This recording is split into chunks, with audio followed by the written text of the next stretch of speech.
Others কোম্পানির মতো এইচএসএফএক্স গ্লোবালও তাদের অ্যামাউন্টটাকে রিটার্ন করার জন্য, তাদের পেমেন্টটা ক্লিয়ার করার জন্য ডেটের পর ডেট দিয়ে যাচ্ছে।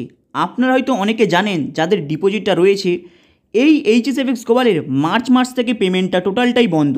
কিন্তু কেউ যদি এদের কোম্পানিকে ফোন করে তাকে ধমকানি দেওয়া চালু করে দেয়। কিন্তু আপনারা ওই বিষয়টি লাইভ প্রুফ দেখবেন, মন দিয়ে শুনুন। চেক ইন হচ্ছে, চেক ইন সকলের একবারে পাই।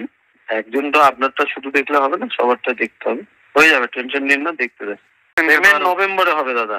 6 মাস এত টাইম কে দিবে? কি জানা তো দিন আমি টাকা লাগবে, কারণ মার্কেট এখন প্রচুর নিচে আছে, কিছু করার নেই। যত তাড়াতাড়ি করা যায় দেখছি। বলুন ঠিক আছে, আমার এসে তো আমি তো আপনাকে বলিনি যে আমার এসে দিতে বলেনি, তাহলে চিন্তা নেই। আমি আপনাকে জবাব দিই, টাকা নিয়েছেন লোকে টাকা দিবেন, আবার কি কথাবার্তা? জবাব দিন, ফ্রির টাকা নেই দাদা। বাড়তি কথা বললে নভেম্বর কেন টানছেন বলুন তো? আগে আমি নভেম্বরেই দেবো। কেন নভেম্বরে দিবেন? বলার আছে, আমি যদি কালকেও দিই আপনারটা নভেম্বরে দেবো।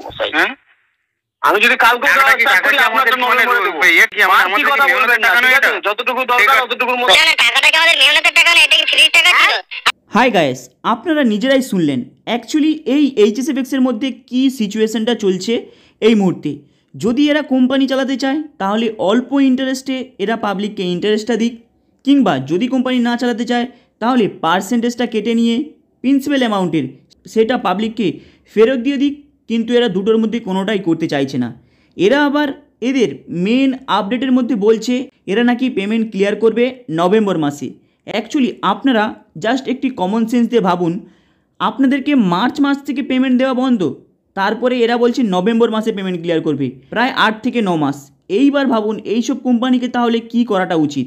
এরপরে কোনো যদি পাবলিক শোনে যে তাদেরকে পেমেন্ট নভেম্বর মাসে দেওয়া হবে, মার্চ মাস থেকে টোটালটা দেওয়াটাই বন্ধ হয়েছে, কেউ কি অপেক্ষা করতে পারবে? কারো কি মাথা ঠান্ডা থাকবে?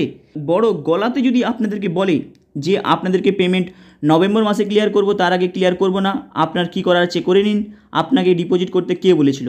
এখানে যখনই এইরকম ধরনের কথাবার্তা কেউ আপনাদেরকে বলবে যে এখানে আপনাদেরকে ডিপোজিট করতে কেউ বলেছে, আপনারা ডাইরেক্ট তখনই একটাই কথা বলবেন, কোনো কথা না বাড়িয়ে আপনারা ডাইরেক্ট একটাই কথা বলবেন যে ঠিক আছে দাদা, ডিপোজিট করতে যখন কেউ বলেনি তাহলে অটোমেটিক ব্যালেন্সটা চলে এসেছে, চলুন তাহলে সেই ব্যালেন্সটাকে আপনারা এবার রিটার্ন করে দিন। দেখবেন তখন সেই সব এমডির এবং আরও যে কেউ হোক না কেন মুখটা পুরো শুকিয়ে যাবে। উপর মহলের লোকগুলো বলছে একটু ভেবেচিন্তে বলবেন, না হলে কিন্তু বিপদে তারাই পড়বে।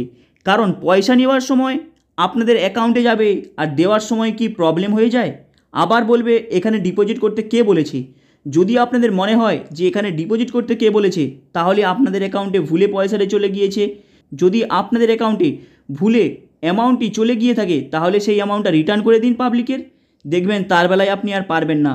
তাহলে আপনি টাকাটা নিয়েছেন, কিভাবে রিটার্ন করবেন, কিভাবে সুস্থ পলিসিতে রিটার্নটা করবেন, কিংবা আপনারা ট্রেডিং করে রিটার্নটা করবেন, সেটা কিন্তু ভেবেচিন্তে কথাটা বলবেন।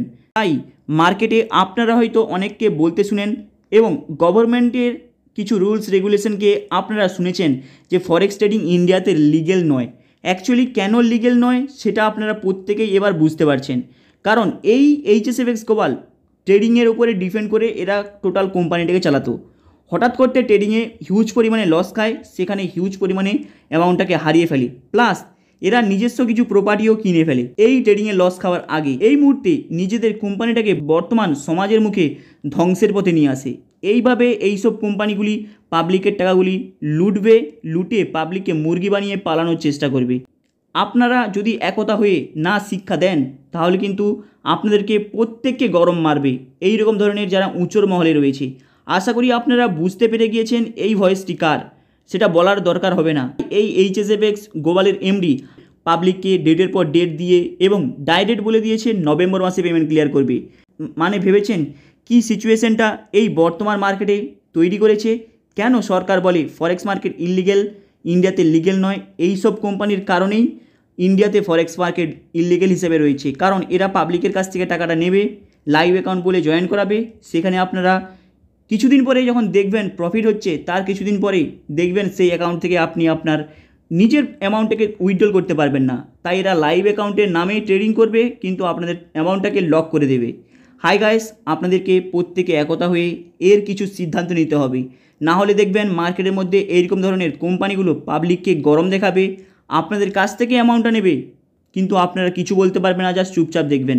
তাই একতা হয়ে এর একটা ডিসিশন নিতেই হবে, না হলে কিন্তু এইসব কোম্পানি দিনের পর দিন আপনাদেরকে লুটে নিয়ে যাবে। হাই গাইস, আপনাদের এই আপডেটটা কেমন লাগলো লাইক অ্যান্ড সাবস্ক্রাইব করে দেবেন। চলুন দেখা হবে আবার নেক্সট ভিডিওতে।